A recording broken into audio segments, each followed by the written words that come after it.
தீபாவளிக்கு செய்கிற ட்ரெடிஷ்னல் ஸ்வீட்டில் அதிரசமும் ஒன்று. இது எப்படி செய்கிறதுன்னு பார்க்கலாம்.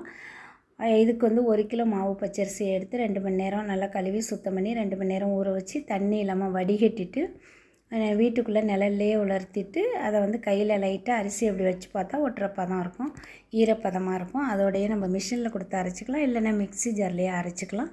இதை அரைச்சி எடுத்துகிட்டு அந்த மாவுக்கு 1 ஸ்பூன் ஏலக்காய் தூள், கொஞ்சமாக ஒரு பிஞ்சு உப்பு, கொஞ்சம் நெய் அதையும் ஊற்றி நல்லா கலந்து விட்டுறணும். ஃபுல்லாக மாவை கலந்து விட்டுட்டு அடுத்தது நம்ம வெல்லம் பாகு காய்ச்சி ஊற்றணும்.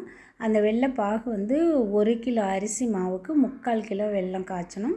வெல்லம் வந்து நல்லா வடிகட்டிட்டு தூசி இல்லாமல் நல்லா காய்ச்சிட்டு அந்த பாகு பதம் வந்து தண்ணியில் நம்ம எடுத்து போட்டோம்னா அந்த வெல்லம் வந்து கரையாமல் உருண்டையாக இருக்கும். அந்த ஸ்டேஜில் எடுத்து வெல்லத்தை நம்ம அதுவும் பாகை வந்து நல்லா கொதிக்க கொதிக்க அப்படியே மாவில் எடுத்து ஊற்றக்கூடாது. ஒரு 10 நிமிஷம் வச்சிருந்து கொஞ்சம் ஆறினோன்னே எடுத்து ஊற்றி நம்ம கலந்து வைக்கணும். அது அப்படியே ஃபுல்லாக ஊற்றினோன்னா அந்த அதிரசம் வந்து அந்த சாஃப்ட்னஸ் இல்லாமல் ஒரு மாதிரி ரஃப்பாக இருக்கும். அதனால தான் இது ஒரு ஆற வச்சு ஊற்றணும். இப்போ இந்த மாவு வந்து ஒரு நாள் ஃபுல்லாக ஊறிக்கிட்டு இருக்கணும். மறுநாள் தான் நம்ம செய்யணும். 12 மணி நேரத்துக்கு பிறகு தான் செய்யணும். அது மறுபடியும் எத்தனை நாள் கூட நம்ம ஸ்டோர் பண்ணி வச்சுக்கிட்டு செய்யலாம். இப்போ ஒரு நாள் ஆயிடுச்சு, மறுநாள் எடுத்து செய்வோம். தேவையான அளவு எண்ணெய் ஊற்றி ஒன்று ஒன்றா எண்ணெயில் போட்டு எடுங்க. அதுவும் அடுப்பு வந்து ஹை ஃப்ளேமில் வைக்கக்கூடாது, மீடியம் ஃப்ளேமில் வச்சு இந்த மாதிரி இந்த அளவுக்கு செவக்க வந்ததும் எடுத்து பாருங்கள்.